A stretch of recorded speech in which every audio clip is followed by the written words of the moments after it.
कि हमारा atom. Clear? Atom मतलब परमाणु। और इसमें हम क्या स्टडी कर रहे हैं बोलो? एप्लीकेशन, ठीक है, ऑफ बोर मॉडल। ठीक है, एप्लीकेशन ऑफ बोर मॉडल। ठीक है, यानी बोहर सिद्धांत के अनुप्रयोग। ठीक है, और अनुप्रयोग में आपको कल मैंने एक पढ़ाया था रेडियस ऑफ ऑर्बिट। आज क्या सिखा रहा हूं? नंबर 2 मैंने कहा वेलोसिटी, ठीक है, ऑफ इलेक्ट्रॉन इन ऑर्बिट। कक्षा में इलेक्ट्रॉन का वेग। क्या सिखाने जा रहा हूं बोलो? मैंने कहा कक्षा में बोलो इलेक्ट्रॉन का वेग। ठीक है, बस आप थोड़ा इधर ध्यान देना। मैंने आपसे कहा कि जो भी हम रिजल्ट बता रहे हैं वो रिजल्ट कहां से आए हैं? बोर की परिकल्पना से आया। किससे आया बोलो? बोर की परिकल्पनाओं से। और यहाँ पर बोलो क्या आता है? v बोलो आपको मैं कह रहा हूं 2.18 into 10⁶ Z upon N. Clear? और मैंने कहा वेलोसिटी तो मीटर पर सेकंड में होती है। क्लियर? अगर मैं यहाँ पर इसको ऐसे लिख देता v is equal to 2.18 into 10⁸ बोलो जेड अपॉन एन, तो बताओ ये किस में बदल जाएगा? सेंटीमीटर पर सेकंड। बात तो एक ही है। अगर मैं मीटर को ओपन करूं तो बोलो 1 मीटर बराबर 100 सेंटीमीटर होता है, तो 10⁻² मतलब बेस इक्वल तो पावर जुड़ जाती है, यानी दोनों ही सही है। अगर 10⁸ वाला होगा तो सेंटीमीटर पर सेकेंड, 10⁶ होगा तो मीटर पर सेकेंड। बोलो दोनों क्या एक ही है? क्लियर? तो अगर ये फॉर्मूला आपको याद है तो आप इस वेलोसिटी का एप्लीकेशन का ऐसा कोई क्वेश्चन नहीं है जो आप नहीं कर सकते। हर क्वेश्चन थ्योरेटिकल से लेकर न्यूमेरिकल से सब हो जाएगा, जो अपन अलग अलग वेराइटी अभी करेंगे। लेकिन एक सेकंड के लिए सोचे कि आप भूल गए कि v बोलो में जेड अपॉन एन था, एन अपॉन जेड था। सब गड़बड़ है बोलो। सब क्या है बोलो? गड़बड़ है। मेरी बात को समझना। मैंने कहा आपको क्या दे रहा हूं? बैकअप। बैकअप मतलब आपको इसलिए कि अगर भूल गए तो क्या होगा, बात समझना। तो मेरे यहाँ पर बैकअप समझना। इस बार जो बैकअप होगा कोई डेरिवेशन नहीं, अब हम स्मार्ट तरीके से करेंगे। स्मार्ट तरीके से कैसे? इधर ध्यान दो। मैंने आपको बताया था mvr is equal to nh upon 2π। बताओ, बोर की द्वितीय परिकल्पना बताई थी। अच्छा, मैं आपको बता चुका हूं कि r जो होता है वो n² अपॉन जेड। n और z के साथ कैसा रिलेशन रखता है? n² upon Z. कल बहुत सारे क्वेश्चन किए थे। क्लियर? अब मुझे पता लगाना है कि v कैसा रिलेशन रखता है। क्लियर? तो कोई दिक्कत नहीं। बोलो यहाँ पर r की जगह n² अपॉन जेड रखा, या nh अपॉन 2π रखा। एक n से n को बोलो काटा, बोलो एक n से n को कट किया, और v इस डायरेक्टली प्रोपोर्शनल करूंगा। बाकी सब चीजें कांस्टेंट है। z उधर जाएगा ऊपर, n नीचे आएगा और रिलेशन निकल जाएगा। क्या किया मैंने? समझ में आया? एक बार पिक्चर वापस बताऊं कि आपको समझ में आ गई मेरी बात? वापस बताऊं? क्लियर? ओके, कोई बात नहीं। पहले आपको इस पिक्चर को देखने से पहले बोलो आपको पता होना चाहिए, एग्जाम में क्वेश्चन आ गया कि बोलो बोलो किसी किसी कक्षा, ठीक है, कक्षा मतलब ऑर्बिट, ठीक है, में इलेक्ट्रॉन के वेग बोलो जेड और एन के साथ कैसा संबंध रखता है? कैसा संबंध रखता है? ठीक है, ओके। और ऑप्शन आपको पहला है v is directly proportional to n upon z। बोलो v is directly proportional to n² upon z, v is directly proportional to z upon n, और v is directly proportional to z² upon n²। Clear? तो आपको मैंने कहा, वैसे तो आपको मैंने कहा कि मैंने आपको कहा ये आपको याद होना चाहिए 2.18 into 10⁶ Z upon N. Clear? क्योंकि ये वो ब्रह्मास्त्र है जिससे सारे क्वेश्चन सॉल्व होंगे। और हमें यहाँ से पता चल रहा है कि जेड अपॉन एन के साथ ऐसा रिलेशन होता है। अब एक सेकंड के लिए हम सोचे कि बोलो आप ये भूल गए, बोलो बात समझ में, कि बोलो 2.18 इंटू 10 की पावर 6 तो याद आ रहा है, और जेड अपॉन एन था कि एन अपॉन जेड था। एक सेकंड के लिए आप क्या हो गए, कंफ्यूज हो गए। बोलो हो सकते हैं, बोलो 100% मैं आपसे कह रहा हूँ, कंपटीशन एग्जाम जब हम देने जाते हैं तो हम सब कुछ पढ़ के जाते हैं, बोलो बात समझ ना, तो उस समय अच्छे अच्छे भी कंफ्यूज हो जाते हैं, लेकिन सही कौन करके आएगा, जिसके लॉजिक क्लियर होंगे। मैं लॉजिक की बात आपको बता रहा हूँ, बैकअप जिसके पास होगा, और वो बैकअप सुनो मैं क्या बता रहा हूँ। बिना डेरिवेशन के पता कैसे लगा लेंगे कि कैसे रिलेशन होगा। हाँ, आपको कल मैंने आर बताया, इतनी तो आपको बात पता होगी, क्योंकि r n square upon z, मैंने कहा एन बढ़ता तो आर बढ़ता है। क्लियर? बताओ ये क्या है, बोलो बोर की सेकंड परिकल्पना है। बोर ने कहा था कि कोई भी एटम में इलेक्ट्रॉन उन्हीं सर्कुलर कक्षाओं में घूमता है, चक्कर लगाता है, जिसका कोणीय संवेग NH/2 के बराबर होता है। और इसके क्वेश्चन भी मैंने आपको बताया था, लेटेस्ट ट्रेंड चल रहा है, इसके क्वेश्चन आते हैं। क्लियर? तो मैंने आपको कहा ये तो पक्का याद होगा। अच्छा, अब मुझे क्या पता लगाना है कि V का Z और N के साथ संबंध। क्लियर? तो मैंने कहा MH/2 ये तो वैसे ही बोलो कांस्टेंट चीजें है ना, बोलो बात समझ में। तो मैंने कहा आर का मैं जानता हूं क्या होता है, एन स्क्वायर अपॉन जेड। तो मैंने क्या किया, इस आर की जगह एन स्क्वायर अपॉन जेड रखा। एक एन तो एन कट गया, अब मुझे वी के साथ संबंध देखना है, तो बताओ इनको इधर लाना पड़ेगा, तो जेड कहां चला जाएगा, ऊपर, एन का आ जाएगा नीचे। बताओ पता चलेगा नहीं चलेगा, बोलो क्लियर, कि वास्तव में वी में जेड ऊपर क्यों आता है और एन नीचे क्यों आता है। जेड आता तो सिंगल जेड ही क्यों आता, जेड स्क्वायर क्यों नहीं आता है, और एन आता तो एन ही क्यों आता है, एन स्क्वायर क्यों नहीं आता है।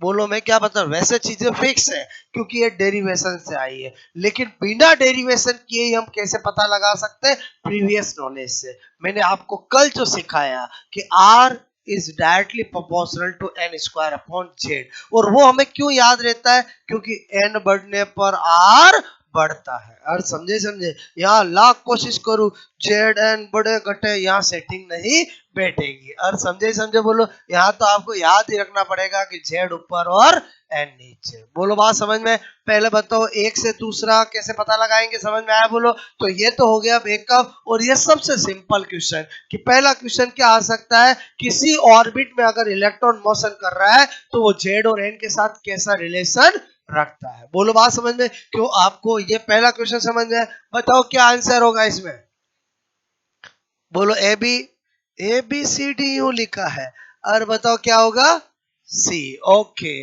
बात समझ में। और अगर मैं थोड़ा दिमाग लगाता, क्वेश्चन नंबर ये देता, क्लियर, मैं आपको कहता ऑर्बिट में, बोलो आपसे मैं कहूं गतिशील, बोलो इलेक्ट्रॉन के वेग का, बोलो जेड और एन के साथ कैसा संबंध, कैसा संबंध, ठीक है, संबंध होता है। क्लियर? अच्छा, पहला ऑप्शन दिया, बोलो मैंने n-1 जेड। क्लियर?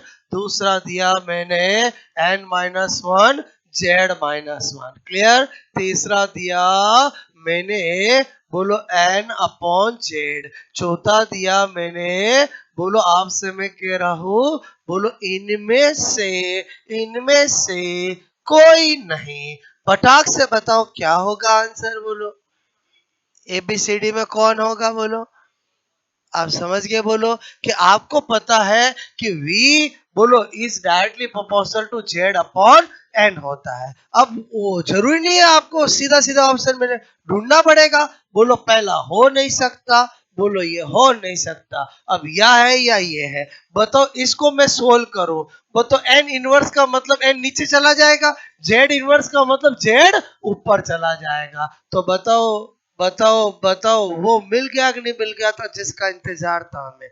और समझे समझे, पहले बताओ क्वेश्चन दोनों सेम है, केवल ऑप्शन में अंतर है। बोलो मैं क्या बताना चाह रहा हूं, अगर सीधा सीधा ऑप्शन आए तो ठीक है, घुमा दे तो भी आपको पता लगाना आना चाहिए। पहले बताओ दूसरा क्वेश्चन समझ में आया बोलो। ओके, पहले आपको एक बार मैं जो सिखाना चाह रहा हूँ सिंपल बात समझ में, ये याद होना चाहिए, हर क्वेश्चन सॉल्व कर सकते हैं। अभी सारी वेराइटी करेंगे, क्लियर। ओके, ये ऐसे ऐसे बंद क्यों कर रहा हूं मैं बोलो, समझ में आया बोलो। क्योंकि ये याद होना चाहिए बोलो, ये कहीं भाग गया, दिमाग से निकल गया तो क्वेश्चन नहीं होंगे। बात समझ रहे हो ना। ओके, नोट करोगे।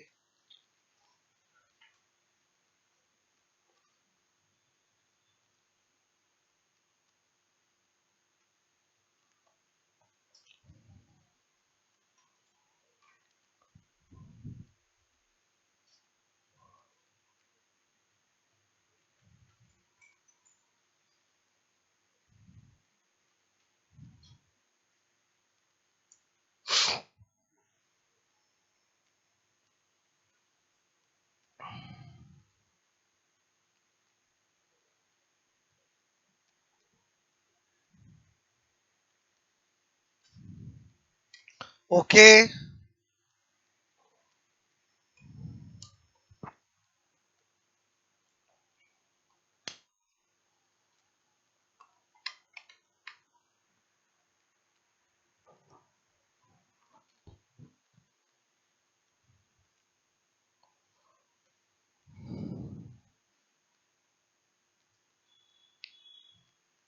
हो गया है नोट बोलो।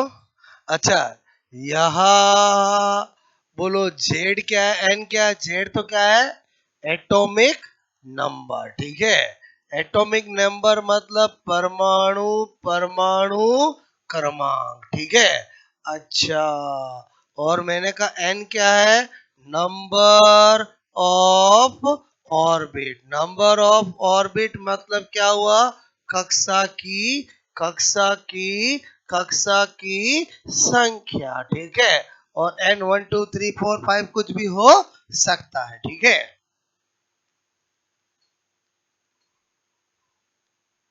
ये दोनों अलग अलग है कि एक है बोलो, एक ही है।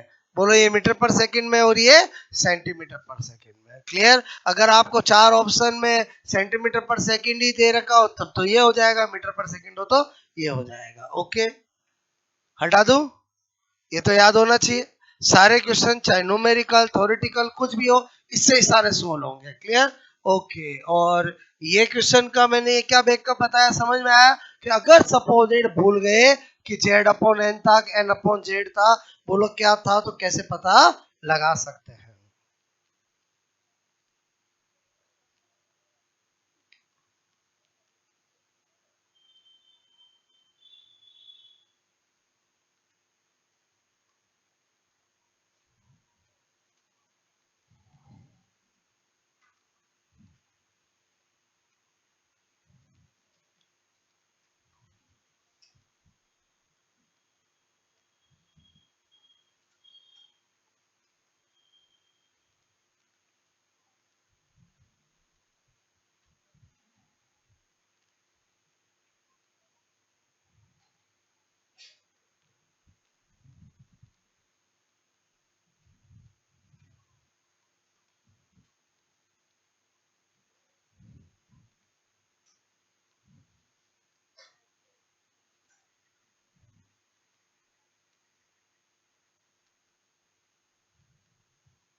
क्वेश्चन समझ में आ गया बोलो। फाइंड आउट रिलेशन विथ, बोलो relation of velocity with z and n, ठीक है, इन बोलो electron orbit motion in electron, ठीक है। ओके, वो बैकअप समझ में आया कि नहीं आया बोलो, बात समझ में आए बोलो।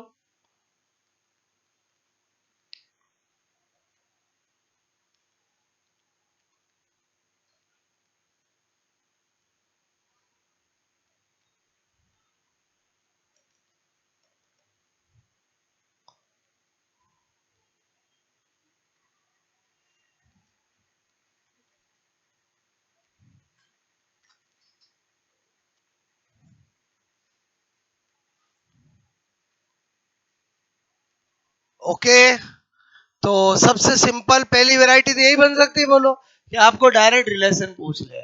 और इसी के मैंने दो बताया, पहला ये बताया, समझ में आया बोलो, हो गया नोट। और अगर ऑप्शन घुमाना चाहे तो दूसरा वाला भी मैंने करके बताया, ठीक है, हो गया ये, हटा दूं। ये क्वेश्चन नंबर 2। ऑर्बिट का मतलब क्या, कक्षा, ठीक है।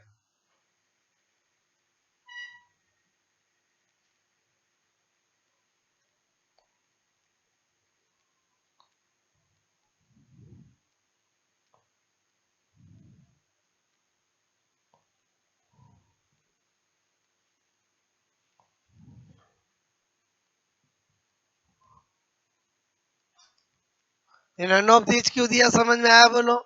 उन नादानों के लिए जिनको कोई मतलब नहीं है, जो मेरे को पता है वही दिखेगा तो टिक करूंगा, बाकी मैं दिमाग नहीं लगाऊंगा। और समझे समझे बोलो, क्लियर।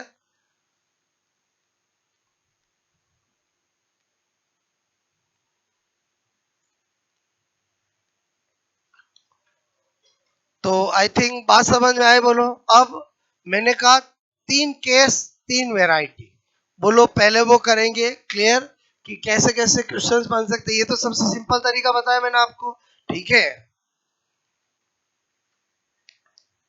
अब जो क्वेश्चंस कराने वाला हूं, पहले केस बताऊंगा फिर उसमें बेस्ट क्वेश्चन बताऊंगा, ठीक है।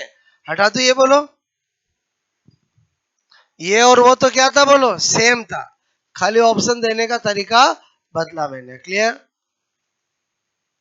और कभी ऐसे लिख दूं तो एक ही बात है। अरे बोलो, समझे समझे बोलो, क्लियर। ओके, आई बात समझ बोलो, हो गया नोट। अब इधर ध्यान देना, मैंने लिखा केस फर्स्ट। केस फर्स्ट में क्या बता रहा हूं, यदि, मैंने कहा यदि, ठीक है, बोलो कक्षा यानी ऑर्बिट, ठीक है, समान, सेम, ठीक है, हो। ओके, इधर ध्यान दो, जैसे ही मैंने बोला ऑर्बिट सेम, बताओ एन सेम हो गया, एन कांस्टेंट हो गया। तो मैंने कहा हमारे दिमाग में क्या है, v is equal to 2.18 into 10⁶, बोलो जेड अपॉन एन। बार बार क्यों लिखूंगा, ताकि दिमाग में बैठ जाए आपके। और बोलो समझे समझे। तो बताओ मुझे, v is directly proportional to z upon n. और मैंने कहा आपको कक्षा समान मतलब एन क्या कर दिया मैंने, समान कर दिया। तो बताओ v किसके डायरेक्टली प्रोपोर्शनल हुआ, जेड के। इसका मतलब हुआ अगर v1 अपॉन v2 करूंगा तो बताओ z1 upon z2, v2 upon v1 करूं तो z2 अपॉन z1, क्लियर। इसी पे बेस क्वेश्चन अगर हम देखें तो मैंने कहा आपको यदि, बोलो मैंने कहा, बोलो सेकंड कक्षा, सेकंड कक्षा में हाइड्रोजन, हाइड्रोजन तथा, मैंने कहा हीलियम प्लस, बोलो के इलेक्ट्रॉन के वेग का रेशियो, अनुपात, अनुपात होगा, क्लियर। बोलो ये क्वेश्चन है मेरा। डेफिनेटली ऑप्शन क्या होंगे, 1:2, 2:1, बोलो आपका 1:4, 4:1, और ऐसे ही होंगे ना। अब अपन क्या करेंगे, बताओ दोनों के लिए कक्षा सेम दे दी, बोलो आपको क्या करना, v is directly proportional to z. Okay, v किसका किसका पूछा, हाइड्रोजन, किसका पूछा, हीलियम। ओके, मैंने कहा हाइड्रोजन यानी जेड क्या लिखूंगा, हाइड्रोजन, जेड क्या लिखूंगा, हीलियम। बताओ हाइड्रोजन का जेड कितना होता है, 1। खुद को पता होगा, पड़ोसी से पूछोगे खुद को। और हाइड्रोजन का जेड क्या होता है, 1। हीलियम का क्या होता है, 2। आंसर टिक करोगे, कौन सा, ए। बोलो बात समझ, क्योंकि ये ऐसा लिखूं या ऐसे लिखूं एक ही बात होती है। बहुत सारों को इसमें ही दिक्कत आती है, सर ये तो अनुपात है, ये ऐसे है। और बच्चा एक ही बात होती है। पहले बताओ समझ में आया नहीं आया, पहले बताओ। अब आपको जो मैं पैटर्न बता रहा हूँ समझ में आ रहा, बोलो। अगर दोनों की कक्षा सेम दे रखी है, बोलो आपसे मैं कह रहा हूँ, कोई कैसे दूसरी कक्षा दे, पहली दे, तीसरी दे, कोई एन तो कांस्टेंट है ना। और समझे बोलो, अच्छा दूसरा केस क्या लूंगा, इधर देखो, पक्का आपको पता चल गया होगा। अभी क्या सेम किया था, अभी क्या सेम की थी, कक्षा। अब क्या सेम कर दूंगा, एटम। बोलो मैंने कहा यदि, बोलो परमाणु, एटम, ठीक है, एटम, बोलो समान हो। क्लियर। जैसे ही एटम सेम बोला, पहले दिमाग में क्या आना चाहिए, 1.28 into 10⁻6 z upon N. Clear, ये होता है। फिर मैंने कहा v is directly proportional z upon n, बार बार लिख रहा हूं याद हो जाए। मैंने कहा क्या है, बोलो सेम समान। अब कोई के सर यहाँ तो लिखा हुआ एटम सेम, आप जेड सेम कहाँ बोल रहे हो, और मुझे बताओ एटम सेम मतलब जेड अपने आप ही सेम हो गया ना। ओके, फिर मैंने कहा v is inversely proportional to n, मतलब v1 अपॉन v2 करूंगा तो क्या करूंगा, n2 अपॉन n1, और v2 अपॉन v1 करूंगा तो n1 अपॉन, यही इनवर्सली प्रोपोर्शन का मतलब होता है। यहाँ पर देखो, इस पे बेस्ट क्वेश्चन क्या बता रहा हूँ समझ में, case question, case question. Clear. मैंने कहा यहाँ पर बोलो हाइड्रोजन, हाइड्रोजन की फर्स्ट कक्षा तथा आपको बोला थर्ड कक्षा, ठीक है, में इलेक्ट्रॉन के वेग का अनुपात होगा। क्लियर। कितना सिंपल क्वेश्चन, मतलब 5 सेकंड में कर सकते हो। ऑप्शन क्या होंगे, 1:3, 3:1, बोलो 2:3, 3:1, और ऐसे ही होंगे ना। बोलो बोलो आपसे मेरे को 3:2। क्लियर। पहले बताओ, आपने जैसे ही देखा, अच्छा वेलोसिटी पूछा, एटम सेम, बोलो v is directly proportional to z upon n, v is directly proportional to n कर दिया आपने। बोलो किस किस कक्षा का वेलोसिटी का पूछा, बोलो फर्स्ट और थर्ड, और ऐसे करूंगा नहीं करूंगा, बोलो तो यहाँ पर क्या लिखूंगा, थर्ड और फर्स्ट, बोलो 3 और 1, क्या आंसर हो जाएगा, बोलो बी हो जाएगा। पहले बताओ, एकदम आसान आ रहा है समझ में, बोलो ओके। फिर मैंने कहा तीसरा केस क्या होगा, दोनों सेम के दोनों अलग, दोनों अलग, कंपैरिजन कर रहे हैं ना अपन। बोलो मैंने कहा यदि, यदि, यदि जेड और एन दोनों दोनों अलग हो, अलग अलग हो। क्लियर। तो मेरे कहने का मतलब v is equal to 2.18 into 10⁻6 z upon n, बार बार लिख रहा हूं। क्लियर। बोलो आपका जेड अपॉन एन, जब दोनों ही अलग है तो बताओ क्या करूंगा, v1 अपॉन v2, और z1 upon z2 into n2 upon n1, चीजें रखेंगे और सॉल्व कर लेंगे। बात समझ में आया। जैसे मैंने, बोलो आपको आज बता रहा हूँ, कल बार और ज्यादा समझ में आ रहा है, क्योंकि एक जैसी स्टडी में आपको करा रहा हूँ। वही पहले फॉर्मूला बताता हूँ, उसका बैकअप बताता हूँ, फिर उसका सिंपल क्वेश्चन, उसमें बनने वाले ये क्वेश्चन, और कुछ कुछ अलग क्वेश्चन। बात समझ में आया, बोलो तो इधर ध्यान दो। मैंने कहा अगर मैं ऐसा लिख दूं, अगर मैं ऐसा लिख दूं, पहले बताओ, पहले बताओ, तो आप समझ आओगे नहीं समझ आओगे, बताओ इसका मतलब क्या हुआ, मतलब क्या, हाइड्रोजन की पहली कक्षा में इलेक्ट्रॉन की वेलोसिटी, हीलियम की दूसरी कक्षा में इलेक्ट्रॉन की वेलोसिटी का अनुपात क्या होगा। पहले बताओ, एटम्स अलग, बोलो ऑर्बिट अलग, क्वेश्चन ये वैरायटी समझ में आए। पहले बताओ भाषा लिखो, समझ के बोलो पक्का। कल मैंने ऐसा पहले आपको ट्रायल कराया था, ताकि आगे मैं लिखूं तो आपको समझ में आए, और समझे से जो बेस बनाता हूं मैं, जिससे आपको आगे दिक्कत नहीं आए। आया समझ, बोलो। अच्छा ऑप्शन क्या होंगे, पक्का 1:1, 1:2, 2:1, बोलो आपको मैं कहूँ, बोलो बोलो बोलो बोलो 4:, अरे अरे none of these. Clear. None, इनमें से कोई नहीं। पहले बताओ करेंगे, बोलो वी हाइड्रोजन, और मैंने कहा वी हीलियम 2, बताओ आपका जेड, मतलब जेड हाइड्रोजन, अरे जेड हाइड्रोजन, अरे जेड हीलियम, बोलो एन हीलियम, और मैंने कहा बोलो एन हाइड्रोजन। रखू बोलो सारी वैल्यू। अच्छा बताना, हाइड्रोजन का कितना 1, हीलियम का कितना 2, और हीलियम की कक्षा कौन सी, दूसरी, हाइड्रोजन की कक्षा कौन सी, पहली। समझ में आया सेटिंग, 1:1, और समझे नहीं समझे, बोलो क्लियर। ऐसे ही तो एग्जाम में आता है। बोलो अब इसी में मैं 50 क्वेश्चन बना सकता हूँ, और बोलो समझे, वेराइटी यही रहेगी। बोलो बात समझ में आए। पहले बताओ आपको ये 3 केस समझ में आया, मतलब कोई भी एप्लीकेशन हो, ये 3 केस तो आपको पहले पता होने ही चाहिए। उसके अलावा और क्या वेराइटी बनेगी अभी बताता हूँ। पहले बताओ सबको आया समझ में, बोलो। अच्छा सब कर किससे रहा हूँ, एक ही फॉर्मूला जो मैंने आपको बताया। क्लियर। तो आपने यहाँ तक तो नोट कर ही लिया था, बोलो क्लियर। ओके, ये मेरा क्वेश्चन नंबर 3 होगा, ये मेरा क्वेश्चन नंबर 4 होगा, ये मेरा क्वेश्चन नंबर 5 होगा। क्लियर। ओके,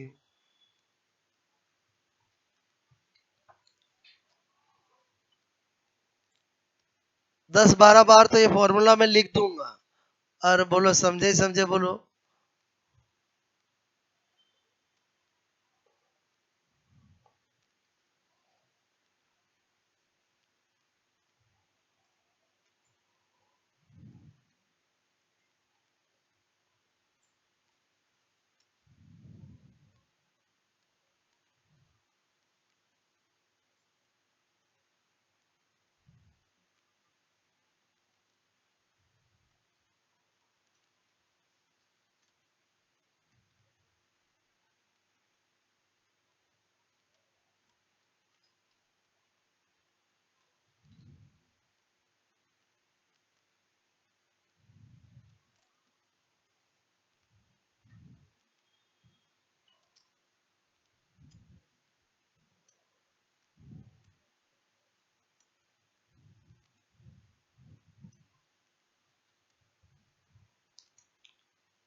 ओके,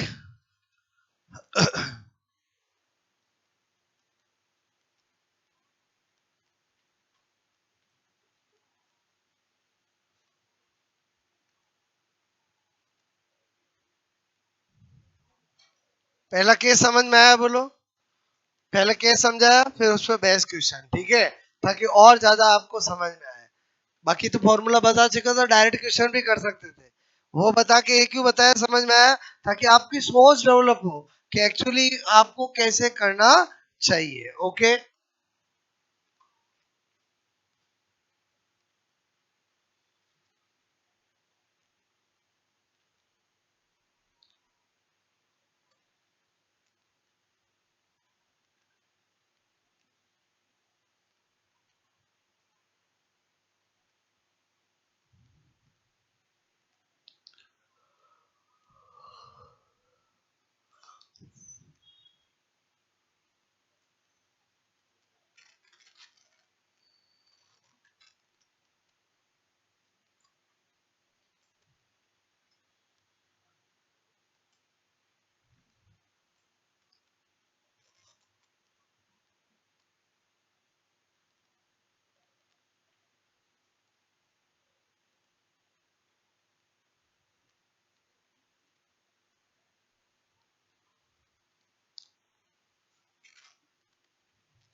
ओके, ये भी बात समझ में आई बोलो आपको? ठीक है,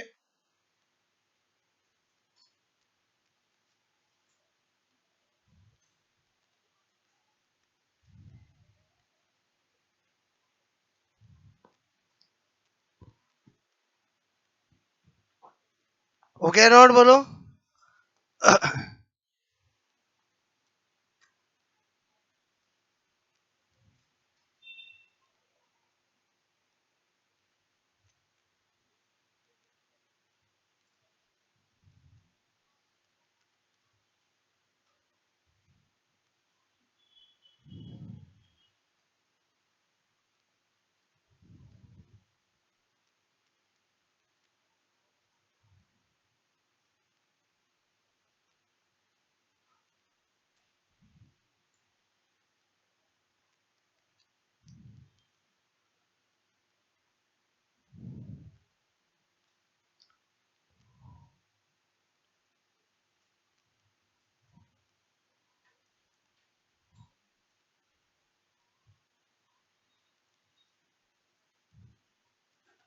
हीलियम के ऊपर प्लस क्यों लगाता है समझ में आया बोलो?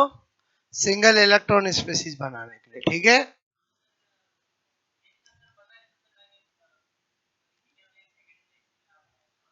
इस वाले क्वेश्चन में इसमें क्या पता चल रहा है, ये नीचे 2 लिखा हुआ है ना, इसको पढ़ो, इसका मतलब क्या है। v यानी वेलोसिटी, h यानी हाइड्रोजन, और 1 यानी किसमें, फर्स्ट कक्षा में हाइड्रोजन वेलोसिटी। बोलो v यानी वेलोसिटी, h यानी हीलियम।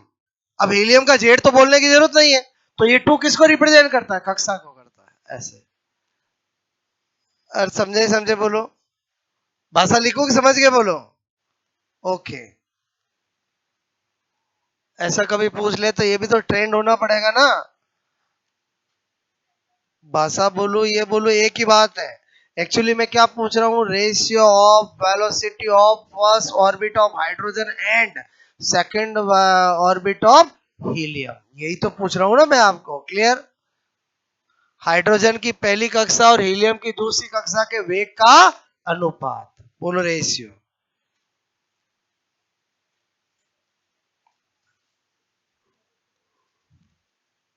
ये 1:1 कैसे आया, वो तो इंफॉर्मेशन पे डिपेंड करेगा, कोई हमेशा 1:1 आएगा क्या, नहीं। अरे बोलो समझे समझे बोलो, क्लियर। मैं तो पैटर्न बता रहा हूं ना, एटम चेंज कर दूं, बोलो कक्षा चेंज कर दूं, रेशियो बदल जाएंगे, बोलो बात समझ ना। ओके, पहले बताओ आपको ये 3 केस 3 वेराइटी समझ में आया? एक मैंने बताया डायरेक्ट फॉर्मूला का रिलेशन जेड एन के साथ, वो आया समझ में। और क्या बन सकते हैं, इधर देखो क्वेश्चन नंबर 6, हटा दूं मैं बोले ये, एक बार इतना समझ में आया। सब क्वेश्चन किससे कर रहे हैं, एक फॉर्मूला, मात्र एक फॉर्मूला, क्लियर। उसी से क्वेश्चन नंबर 6 आपको पूछा हाइड्रोजन, ठीक है, हाइड्रोजन की फर्स्ट कक्षा, ठीक है, में इलेक्ट्रॉन का वेग होगा, क्लियर। अच्छा, ऑप्शन दिया पहला 2.18 इंटू 10⁶, बोलो मीटर पर सेकंड। दूसरा ऑप्शन दिया 2.18 इंटू 10⁷ मीटर पर सेकंड। एक दिया 2.18 इंटू 10⁸ मीटर पर सेकंड। एक दिया आपको, बोलो यहाँ पर 2.18 इंटू 10⁴ मीटर पर सेकंड। बताओ जरा क्या आंसर होगा, वेरी सिंपल। बोलो मैंने कहा मुझे तो पता है 2.18 into 10⁶ Z upon N metre per second. अब मुझे पूछा हाइड्रोजन का जेड बराबर 1, मेरे को पूछा पहली कक्षा एन बराबर 1, तो मेरा answer 2.18 into 10⁶ metre per second हो जाएगा। अगर यही सारे सेंटीमीटर पर सेकेंड में होता तो वो टिक कर देते। बोलो बात समझ में। अब आप सोचो कि किसी एक एटम की किसी कक्षा में इलेक्ट्रॉन की वेलोसिटी पूछेंगे तो बताओ पूरा फॉर्मूला काम आएगा कि नहीं आएगा, बोलो। मैंने कहा अभी तक मैंने जितने भी क्वेश्चन कराए थे 5, वो उसमें मैं कंपेयर कर रहा था, तो 2.18 ये तो कट जाता है, बोलो केवल जेड अपॉन एन का रोल रहता है। लेकिन किसी एटम की किसी कक्षा के अंदर अगर वेलोसिटी पूछी जाएगी तो बताओ पूरा फॉर्मूला काम आएगा। अब आप सोचो इस वैरायटी में कितने बन सकते हैं। मैं हाइड्रोजन जगह हीलियम कर दूं चेंज हो जाएगा, मैं पहली कक्षा की दूसरी कक्षा कर दूं चेंज हो जाएगा, और अनलिमिटेड क्वेश्चन बनते हैं। पहले बताओ समझ में आया, बोलो ये वैरायटी, और हाँ के ना एक ऐसा दूं, फिर नई वैरायटी बताता हूँ। क्लियर? पहले ये नोट करोगे।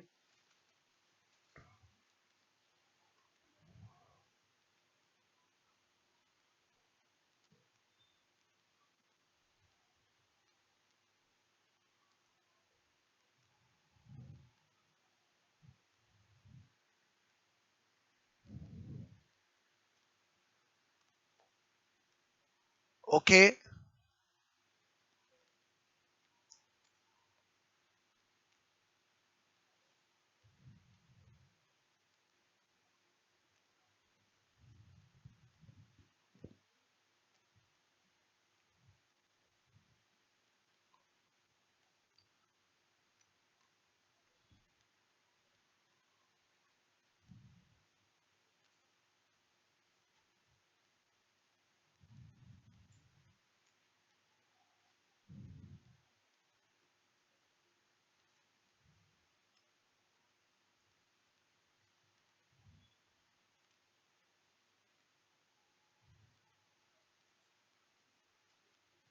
ओके, पूछो बताओगे?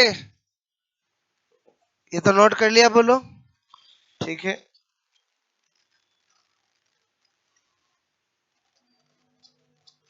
ठीक है, थोड़ा लोड कम कर देगा। दो में क्वेश्चन करोगे? ठीक है। अरे यार शिट, थोड़ा उधर से बंद करना, लोड कम कर दो उसका। Shit.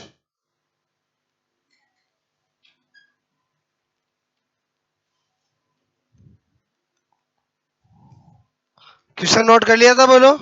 ठीक है,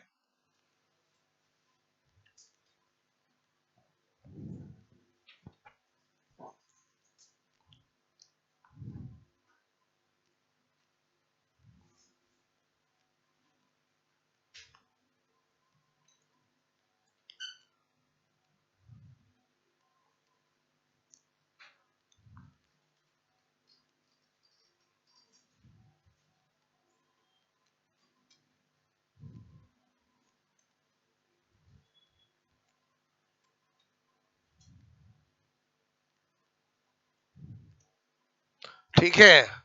question number question number 7। Okay, मैंने कहा हीलियम, ठीक है, कि सेकंड कक्षा, ठीक है, में इलेक्ट्रॉन का वेग होगा। क्लियर? अच्छा, क्या पूछा मैंने?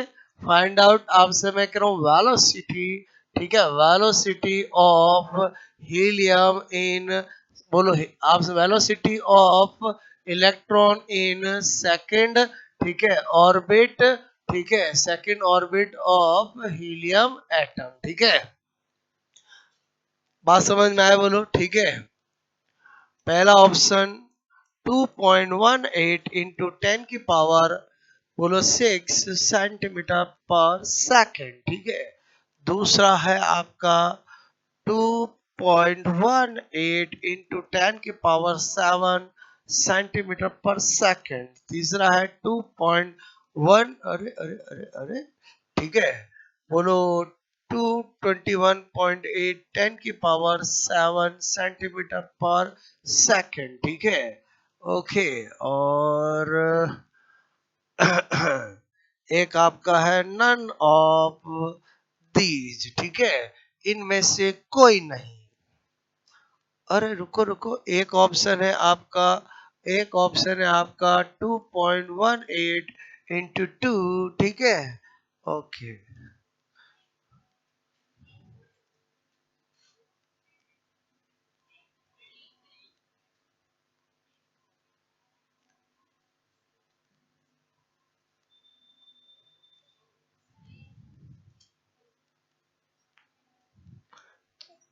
चलो ऑडियंस पोल लेते हैं, अपना अपना आंसर निकाल लिया? क्या कोई अभी ऑन गोइंग कैलकुलेशन है? और ऐसी तो कोई कैलकुलेशन है भी नहीं। चलो ए वाला कौन कौन है? ओके, हाथ पूरा खड़ा करना है, ये यू में कंफ्यूजिंग है।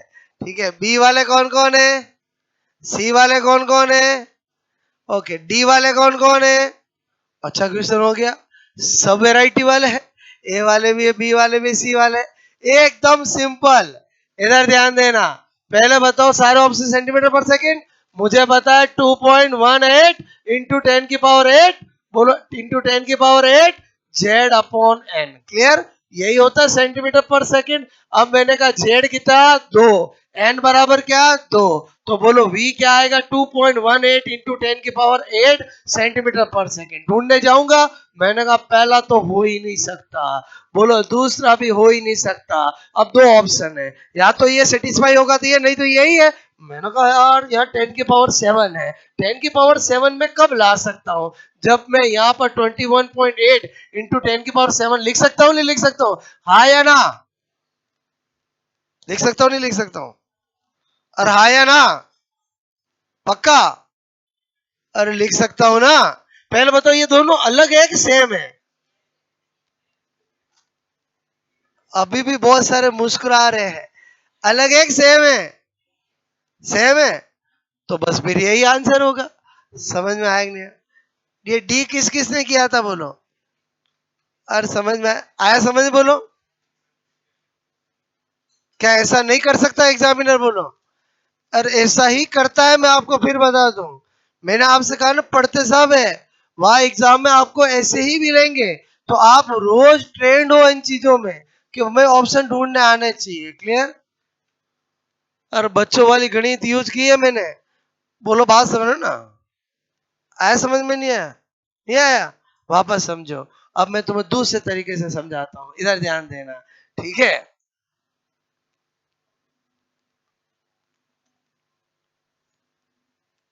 समझाऊं, इधर ध्यान देना, पहले बताओ, इधर देखो, मैं कह रहा हूं दोनों सेम है, प्रूव करना मुझे, ये 218 पॉइंट हटाऊंगा 10 की पावर -2 10 की पावर 8, बोलो क्या हो गया 218 10 की पावर 6 हुआ, बोलो। अच्छा इसमें बोलो ये पॉइंट हटाऊंगा तो 10 की पावर -1 10 की पावर 7, ये काटूंगा तो 218 10 की पावर 6, अब तो सेम है ना, अब मजा आ गया बोलो, और एक ही बात थी ना, क्या और तरीका चाहिए कि समझ में आ गया बोलो। पहले बताओ, मैं कह रहा हूं ये दोनों सेम है, एक और कुछ नहीं किया, बोलो एक 10 को इधर, आया समझ में कि नहीं आया बोलो, पक्का, अरे एकदम इजी, पहले तो क्वेश्चन बहुत इजी है, बस थोड़ा सा मैंने क्या किया बोलो, ऑप्शन ऐसे किए, ठीक है। अच्छा जो ए बताने वाले हैं, वो सोचते ही कुछ अलग है, मैं क्या कह रहा हूँ, ऐसी सोच के साथ कभी पेपर सोल्व नहीं करना चाहिए, थोड़ा अलग लग रहा है वो टिक कर दो, अरे बोलो अलग लग रहा हो फिर तो पढ़ ही क्यों रहे हो, बोलो आप नहीं पढ़ोगे तो सब अलग अलग ही लगेंगे, आपको हर क्वेश्चन हर ऑप्शन अनोखा लगेगा, अरे समझे समझे बोलो, क्लियर, ये आंसर बिल्कुल भी नहीं होगा, ठीक है। पहले बताओ मैं क्या किया, समझ में आया बोलो, गलत हुआ कुछ नहीं, समझ में आया ना। अच्छा पहले बताओ ये वैरायटी, अच्छा ये और आपका अभी पहले वाला और ये सेम है कि अलग है बोलो, सेम ही है ना, ऑप्शन तक सेम है, बोलो मैंने हीलियम लिया तो दूसरी कक्षा दिया तो वापस कट गए ना, वही आया, नहीं समझे बोलो। अब मैं और अच्छी वैरायटी, सपोज दैट मैंने कहा एग्जामिनर सोचे कि मुझे और अच्छा क्वेश्चन बनाना है, तो और अच्छे क्वेश्चन में क्या करेगा देखो, आपको पूछेगा प्रकाश का वेग, ठीक है, बोलो प्रकाश का वेग मतलब जानते हो, बोलो लाइट की वेलोसिटी फिक्स होती है 3 इंटू 10 की पावर 8 मीटर पर सेकेंड, प्रकाश का वेग, ठीक है, हाइड्रोजन, हाइड्रोजन की फर्स्ट ऑर्बिट, ठीक है, फर्स्ट ऑर्बिट में, बोलो आपसे मेरे को इलेक्ट्रॉन के वेग से कितना गुना, कितना गुना, ठीक, हाउ मच टाइम, कितना गुना, कितना गुना, बोलो कितना गुना, ठीक है, ज्यादा होता है, ठीक है, ज्यादा होता है।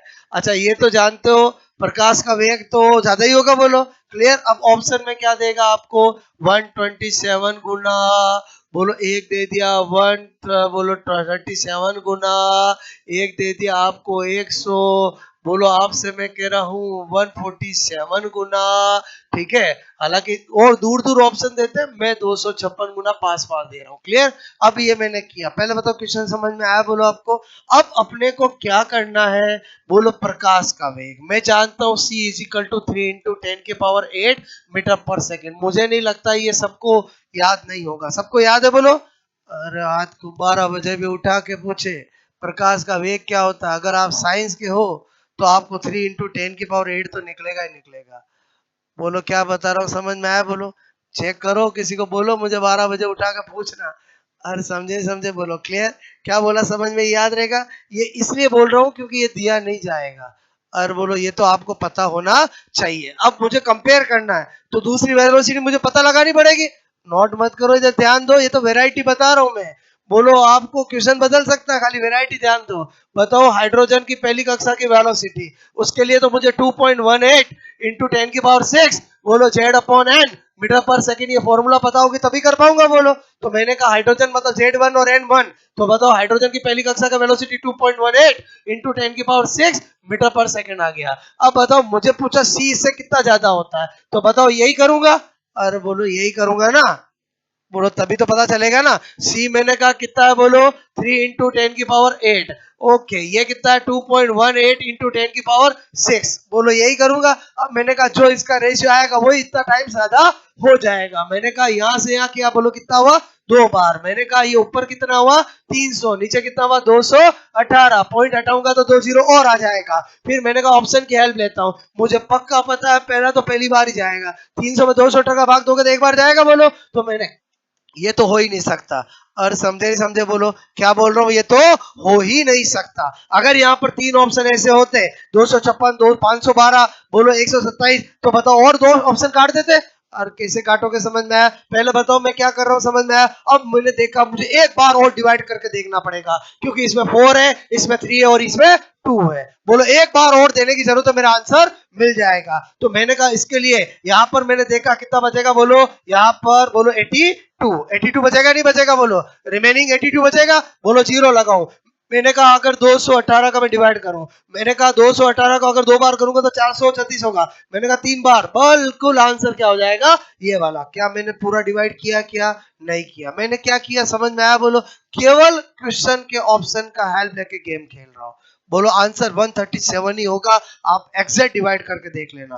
बोलो मेरी बात समझ में आए? मैं कैसे कैलकुलेशन करता हूं, समझ में आई मेरी बात? कहीं पूरी डिवाइडेशन कैलकुलेशन करने की जरूरत नहीं है, थोड़ा सा आप ऑप्शन की हेल्प लो। अच्छा क्या 137 फिक्स है? क्या नहीं। यहाँ पर हाइड्रोजन की कक्षा बदल दूं, आंसर बदल जाएगा। एटम बदल दूं, आंसर बदल जाएगा। पैटर्न फिक्स है कि अगर आपको पूछे कि बोलो प्रकाश का वेग इस एटम की इस कक्षा की वेलोसिटी से कितना गुना होगा, आपको क्या करना पड़ेगा? लाइट की वेलोसिटी फिक्स है, जिस एटम की जिस ऑर्बिट में पूछे वो निकालो, फिर डिवाइड करके आंसर पता लगा लो। ये क्वेश्चन 10 से 12 बार आया हुआ स्टैंडर्ड क्वेश्चन है। बोलो अगर एग्जामिनर बोलो रिपीट भी दे सकता है, लेकिन बोलो नया अच्छा एग्जामिनर हुआ तो नया भी बना सकता है। और नया कैसे बनाएगा समझ में आया? बोलो एटम कक्षा बदल देगा, अपने आप नया बन गया। और जो आलसी होगा कि अच्छा देना लेकिन मैं क्यों मेहनत करूं, तो यही वाला वापस दे देते हैं। बात समझो ना। तो यही वाला मिले तो 137 समझ में आ गया, लेकिन याद नहीं करना 137। बोलो तरीका आना चाहिए। अच्छा ये अब मैं बिना यही किया 137 लिख दूं? बोलो। और लिख दूं ना? बोलो बात समझ में आए? बोलो ये वैरायटी समझ में आए? अच्छा इसके अलावा ऐसी कोई और वैरायटी नहीं है जो आपको किसी ऑर्बिट के अंदर वेलोसिटी का क्वेश्चन बना सके। मैंने सारी की वैरायटी आपको बता दी है। बात समझ रहे हो ना? ओके। पहले बताओ ये वाली वैरायटी समझ में आएगी नहीं है? Very very easy.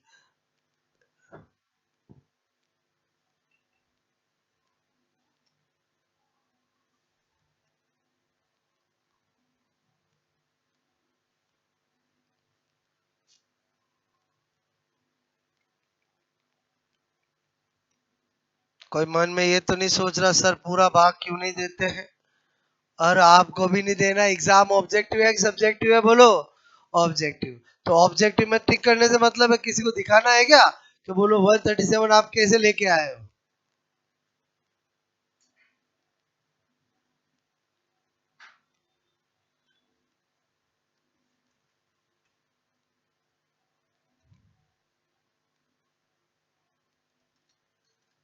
अगर यही ऑप्शन 512, 256, 137, 1008 होता तो क्या हम बोलो 3 तक भी नहीं जाते? हम तो खाली बोलो पहले से ही टिक कर देते। और बोलो समझे समझे, वो कहां तक कैलकुलेशन करनी है, वो डिपेंड ऑन ऑप्शन। बोलो किस पे डिपेंड करता है? ऑप्शन पे, कि हमें बोलो ये पहले से कट किया, फिर 127, 137, 147, तो मुझे पता चला कि एक और मुझे देखना पड़ेगा क्या आएगा। बोलो बात समझ में? आज जो मैंने सिखाया समझ में आया? आज की कक्षा का रिवीजन केवल 1 मिनट का भी नहीं है।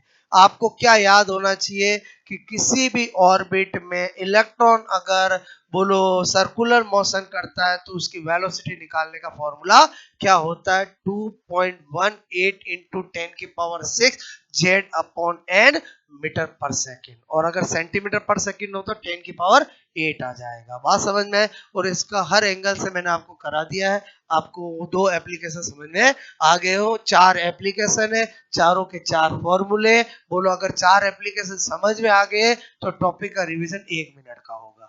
बोलो बात समझ में? ओके। लेकिन अल्टीमेटली सारी वेराइटी आपको आनी चाहिए। आया समझ में? बोलो ओके।